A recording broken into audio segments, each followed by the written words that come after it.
What's up everybody, I'm the Mangoose, you are awesome, and I'm kinda infamous for my deep burning hatred of Morigesh and Revenant. However, I don't actually hate either hero. Both of them have a really cool design with interesting kits.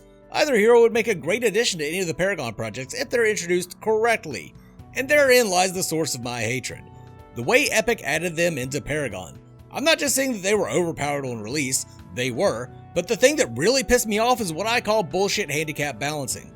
Epic knew that both heroes had insanely overskilled kits, but instead of balancing the mana cost or power level of the abilities, they decided to give them handicaps.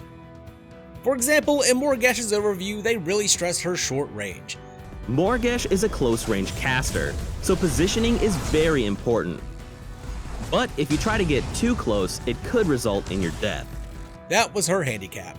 Mark had a very low mana cost, dealt a significant amount of damage, locked onto your target, and could pass through terrain, but it didn't have the same range as Howitzer's R2000 rocket. Big fucking whoop. It still had decent range, and the rest of her kit allowed you to run up, face in the general direction of your target, mark them, and then just swarm back through the minions to regain any lost health. You didn't even have to keep doing it. Once they were marked, that was it. You could just sit back and hit them with Hive until they were low enough to finish off with her global, high damage, no need to aim at all ultimate. Of course, that's not how you actually played. The ability was so easy to hit and the handicap just wasn't really there, so why not just mark people on cooldown and finish the job faster? Epic did eventually raise the mana cost and lower the damage, but by then, the damage to my psyche was already done. I think a good way for any of these projects to introduce her without gimping her power is to just make Mark a projectile skill shot. That way, having to run up to your target a little would come at the risk that you may actually miss. A projectile also would be able to pass through terrain and could be blocked by Steel's shield. I would also like to see some kind of duration on her mark.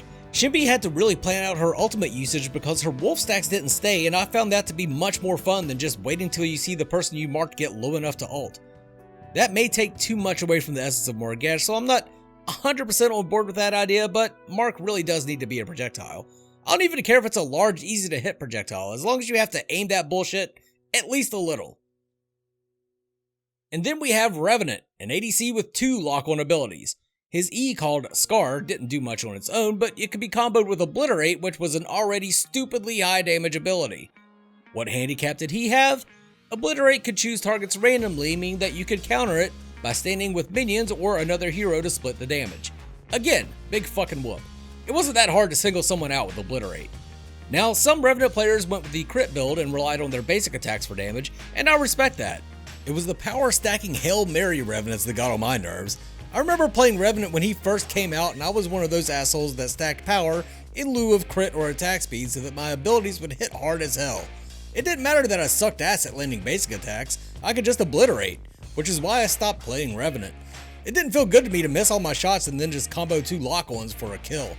I know it certainly didn't feel good for enemy carries to lose a fight to someone who obviously couldn't aim as well as they could. If you went with the ability build on Rev, the only time it mattered that you could land basics is if you were against another ability damage Rev. Is there a way to fix Obliterate while retaining the ability's flavor? I'm not sure. I suppose you could just decrease the damage, but that seems like a bit of a cop-out.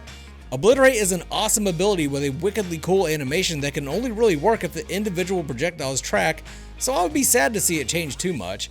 The only fix that I for sure know that I would make is to make sure that shit can't pass through walls. So there you have it, folks. I don't really hate Morigesh and Revenant, I just hate handicap-based balancing. I know a lot of you get pissed when I rag on those 2 heroes, so I hope you now understand where I'm coming from. If you guys have your own suggestions for how you think either hero should be changed, please let me know in the comments below. If you're wondering why I left Wukong out of this discussion, well, if you don't understand why so many people hated that fucking monkey piece of shit, then you didn't play Paragon enough. If you enjoyed the video, please hit that like button, but for now, this is the Mangoose signing off. You guys have a good one. Mangoose!